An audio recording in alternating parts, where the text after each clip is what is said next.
You're there, again, staring at your phone screen at 3 in the morning.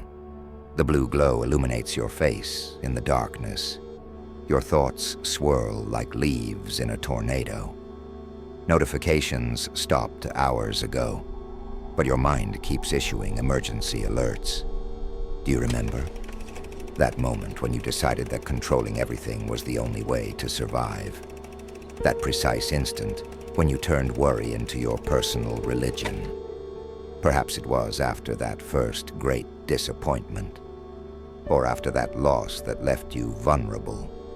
Maybe you simply absorbed, drop by drop, that modern gospel that confuses anxiety with responsibility. Let me ask you something. How many hours have you sacrificed trying to foresee catastrophes that never occurred? How many nights of sleep have you offered at the altar of what-ifs? How many conversations have you had with people who were physically in front of you while your mind staged elaborate future tragedies? Michel de Montaigne, that French philosopher from the 16th century, wrote in his essays, "My life has been full of terrible misfortunes, most of which never happened." 400 years later, we're still falling into the same trap. With more sophisticated technology, yes. With more elegant words to describe it, too. But it's the same trap. Your mind is like an obsessive architect who builds imaginary prisons. Elaborate, detailed, perfectly designed, with every crack through which failure could slip. And you, faithfully, lock yourself in them every day. You've become your own jailer and your own prisoner. The sentence: life imprisonment for crimes you haven't committed and probably never will. Do you know what's strangest? That these prisons don't exist outside of you. They're invisible to others. You walk through the world with a face of normality while carrying the bars, chains, and walls of your personal jail. Think about it. When you were a child, were you worried about the email you didn't send? The impression you made in a meeting? The mortgage? The existential emptiness of Sunday afternoons? The comments from that person you barely know but whose opinion suddenly became transcendental. Number you played. You existed. You breathed without counting your inhalations. You ran without measuring calories burned. You fell and got up without turning each stumble into a metaphor for your value as a human being. Worry is not natural. It's learned. It's a habit we confuse with responsibility. It's a distortion we've normalized to the point of considering it inevitable. And worse still, we've elevated it to virtue. "I'm worried," we say, like someone showing a medal of honor, as if the intensity of our concern was directly proportional to how much things, people, life matter to us. What they didn't tell you is that worry is a sophisticated form of self-deception. It makes you feel like you're doing something when in reality, you're only paralyzing yourself. It's the illusion of movement, like running on a treadmill without advancing a single centimeter in the direction that really matters. Montaigne understood this while observing his contemporaries struggling with anxieties similar to ours. In his reflections, he wrote, "The things that have tormented me most never happened."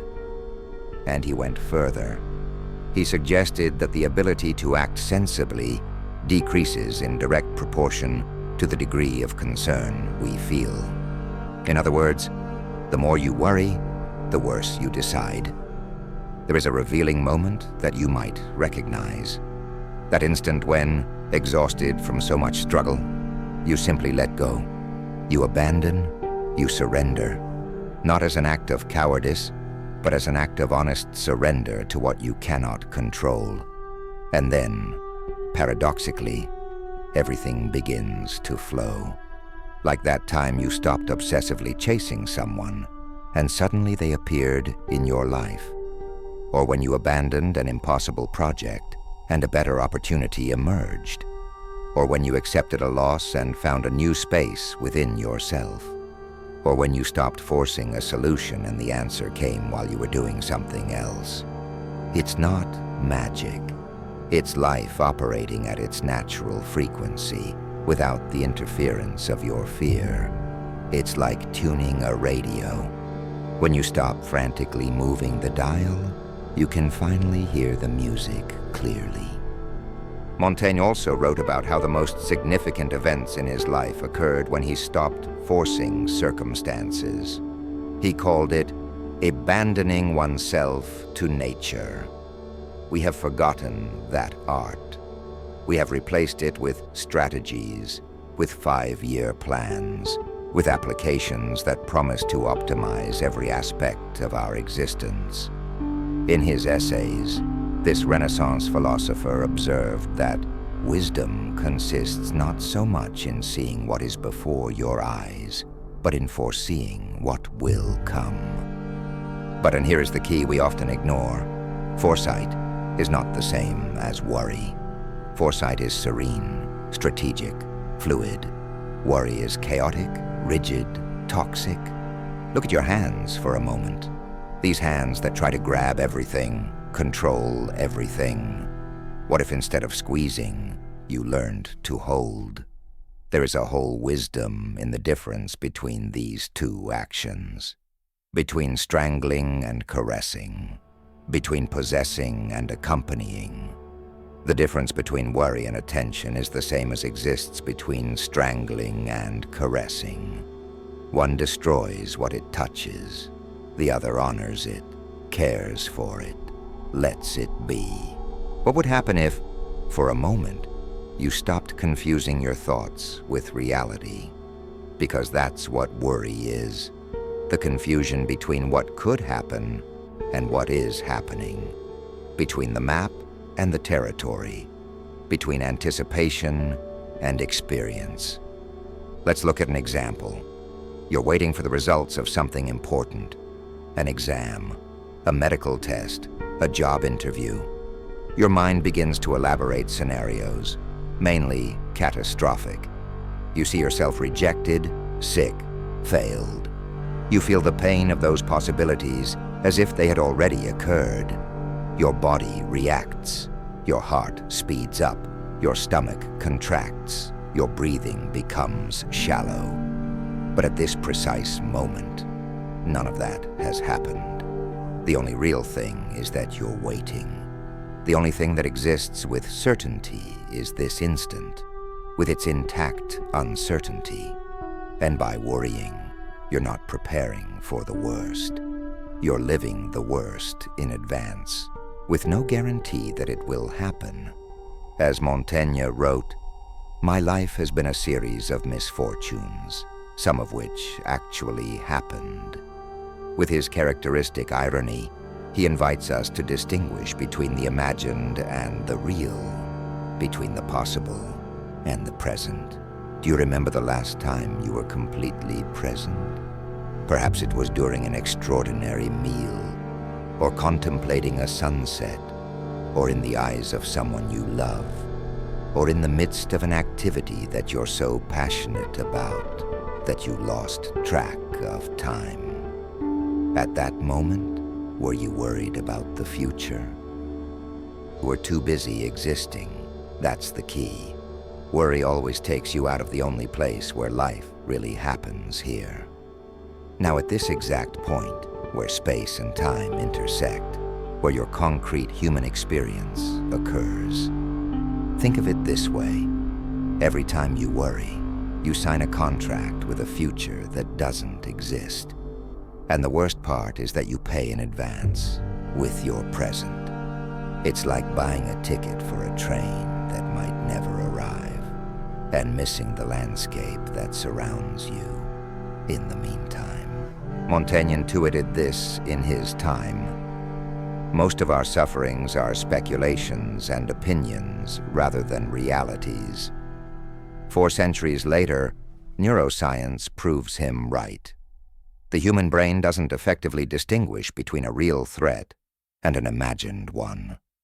Both produce the same cascade of stress hormones, the same physical and emotional wear and tear. The uncomfortable truth is this: some things will go wrong, others will go right. Most will turn out different than you imagined. Life has that quality of surprising even the most meticulous of planners. And here comes the revolutionary part. No matter how much you worry, the outcome will be exactly the same. The only difference will be how you experienced the journey. With a knotted stomach or with an open heart. With fear or with curiosity. With resistance or with acceptance. Is it worth the price you're paying? Consider this. Your ability to solve real problems decreases when you're under the influence of chronic worry. It's like trying to perform a delicate operation with trembling hands, or driving a vehicle through fog, or reading a map with eyes clouded by fear. Montaigne observed that there is nothing more costly than worry, and he was right. The cost is not just emotional, it's also practical. Worry hijacks your attention, distorts your perception, and compromises your ability to act effectively precisely when you need it most. Think about how many times the solution to a problem came exactly when you stopped forcing it. While you were showering, perhaps, or while walking aimlessly, or in that moment of clarity just before falling asleep. Why does this happen? Because by letting go of worry, you freed up the mental space necessary for creativity, intuition, broader perspective to emerge. It's like clearing a room full of unnecessary objects. Suddenly, you can see the real dimensions of the space. You can move in it freely. You can appreciate what really matters. There's a powerful practice you can start right now. It's about distinguishing between worry and preparation. They are not the same. Worry is circular, repetitive, draining. Preparation is linear, practical, energizing. The next time you find yourself caught in a cycle of worry, ask yourself, is there something concrete I can do right now to influence this situation? If the answer is yes, do it. If the answer is no, recognize that you're in a loop of worry and allow yourself to exit it. Montaigne suggested a similar exercise. When a worry assaulted you, you should ask yourself if it was something you could change. If you could change it, you should act instead of worry. If you couldn't change it, you should practice acceptance instead of resistance. Most of our difficulties come from our inability to sit quietly in a room, he wrote. In modern terms, our inability to be at peace with uncertainty, with the uncontrollable, with the mystery inherent in being alive.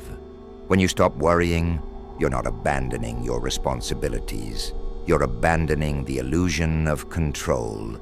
You're not giving up on acting. You're giving up paralysis disguised as action.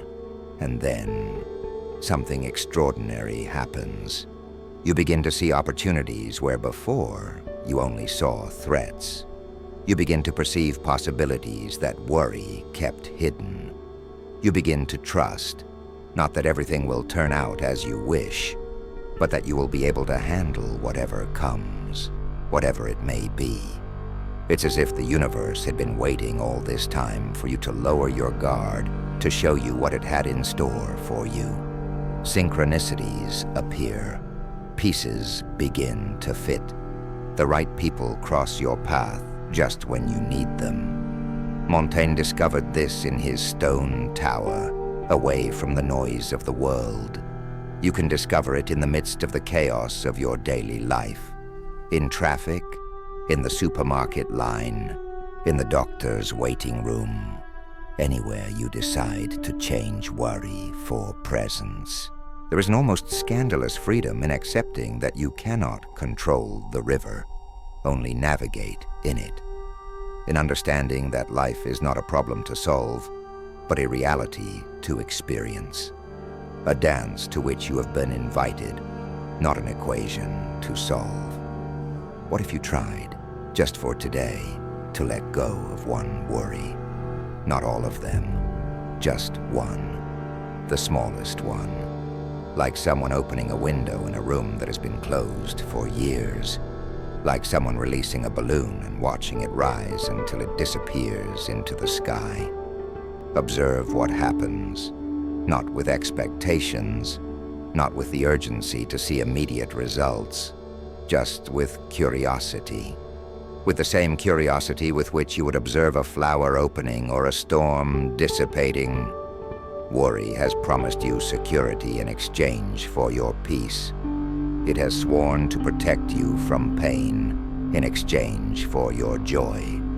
It has offered to control everything in exchange for your freedom.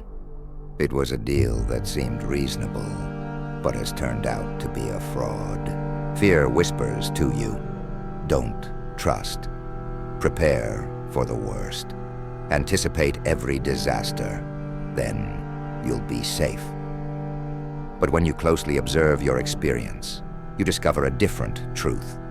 The worst things that have happened to you were not those you anticipated by worrying. And when they arrived, you found resources within you that you didn't know you had.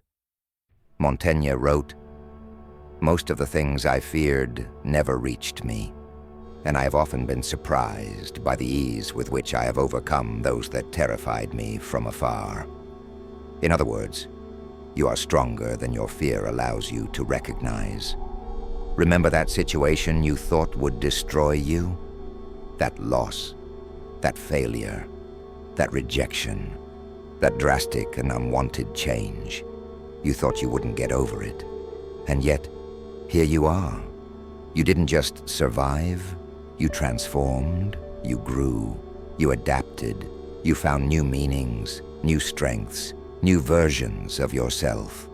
This is perhaps the most powerful evidence against the utility of worry, your own history of resilience, your ability to be reborn again and again from your own ashes, not thanks to worry, but despite it. Here's something you might find liberating. You don't need to stop worrying all at once. You don't have to become a Zen sage overnight.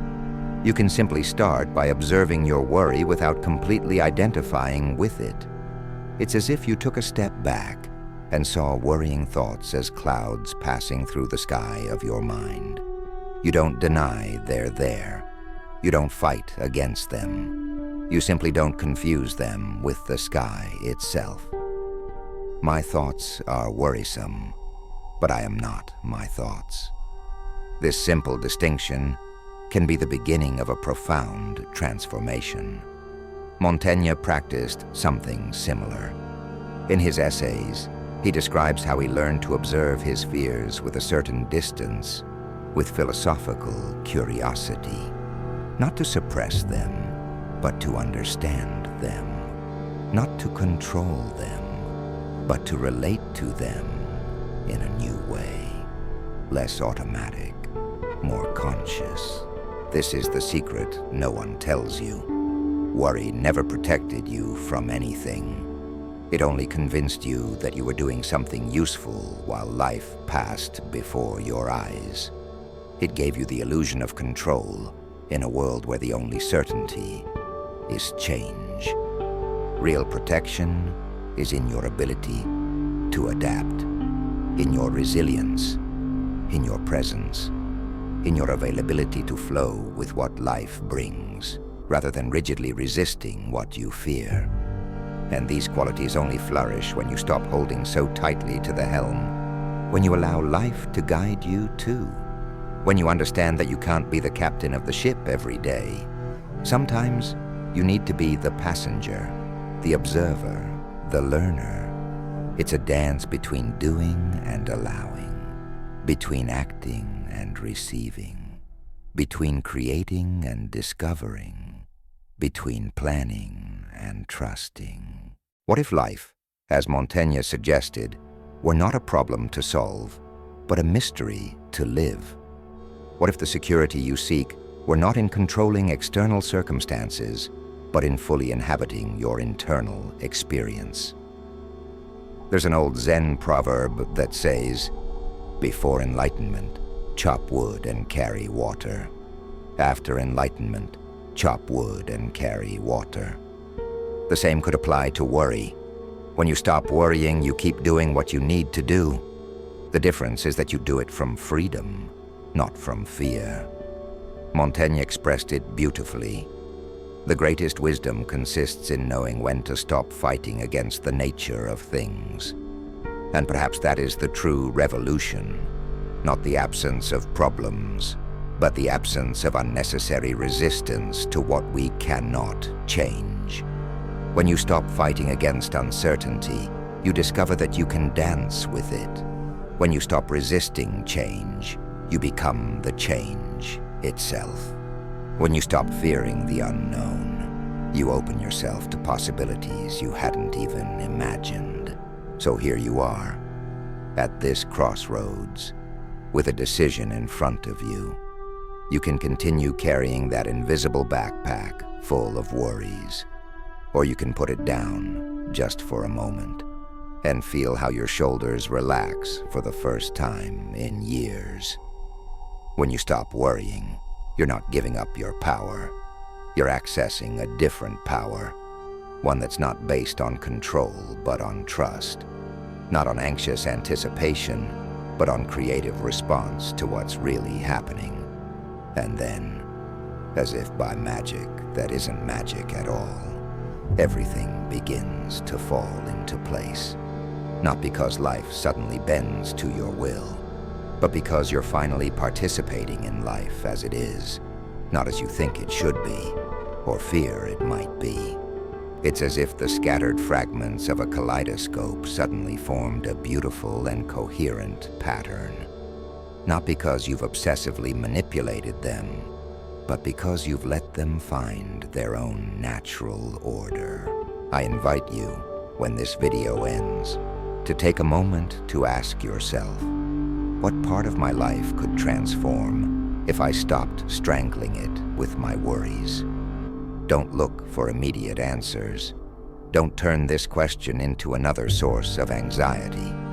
Let the question do its work in you. Let it resonate. Let it settle in those deep spaces where true transformations begin. And if this message has touched you in some way, share in the comments a single word that represents what you're willing to let go of today. A worry, a fear, a resistance. Sometimes, naming what imprisons us is the first step to freeing ourselves. This isn't about living without goals, without direction, without commitment. It's about living without that constant mental noise that confuses anxious anticipation with prudence. It's about reclaiming your right to peace while navigating the complexities of life. Remember, the universe has a strange way of rewarding those who have the courage to trust in the flow of life. As Montaigne discovered in his quiet tower of reflection, sometimes letting go is the most powerful way to move forward.